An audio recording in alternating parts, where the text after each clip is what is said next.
Hey, I just wanted to do a quick video on making sure that what you post aligns with the character of Christ, because you are the light to this world. You are the example that people are looking to see who Jesus is.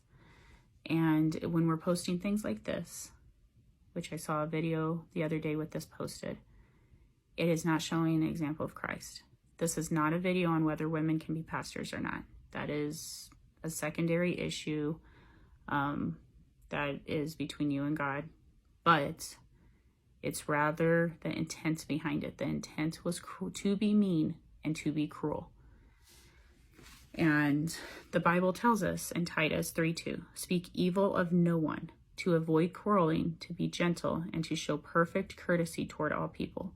Ephesians 5:4, let there be no filthiness, nor foolish talk, nor crude joking, which are out of place, but instead let there be thanksgiving. Matthew 5:22, whosoever shall say to his brother Raka, or stupid or empty-headed, shall be in danger of the council. But whosoever shall say, thou fool, shall be in danger of hellfire. We will give an account for every word we speak. That is in Matthew 12:36.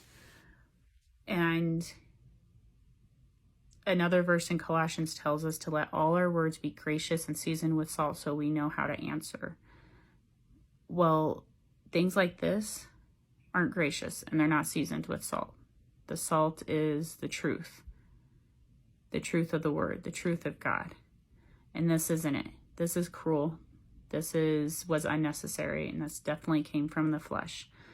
Now, I'm not saying we don't all struggle with the flesh. There's going to be times that we spurt and we say something really stupid and we have to apologize to God. We need to go apologize to the person we said it to. And those, like, in the moment verbal, are harder to take back. We can't take them back. Rather, we just try to mend the situation. But with this was intentional. Like, intentionally posted it, intentionally kept it up, despite being warned of scriptures that tell us not to do something like this, and have kept it up. They continue to just ignore the comments, including my own. I did comment on it with those scriptures that tell them that it is not of God's character, that they are hurting their ministry, because the person who posted it has a ministry and declares Jesus and declares the character of God.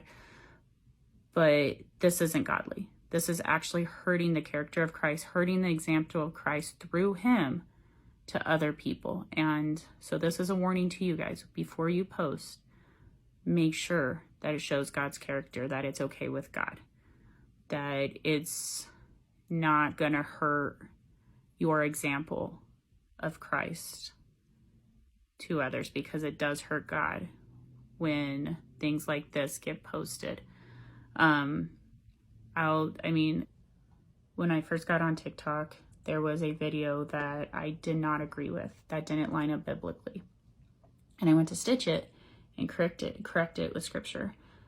But my intentions, I don't believe, were right behind it. There was something there that God said, no, like, take it down. Because I did post it, but he said, take it down.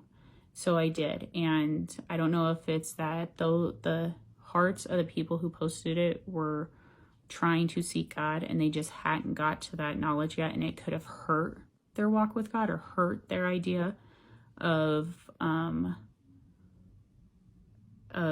how God operates or whatever. It could have hurt them somehow. But I wasn't trying to be mean, but it could have came off very mean. And so I took it down. Like, God told me to take it down, and I took it down. You know what? There are some things that we are not meant to correct. There are some things that we are not meant to post. So be very careful on what you post, but make sure that it's showing the true character of Christ and that it's okay by God. Have a good night. God bless.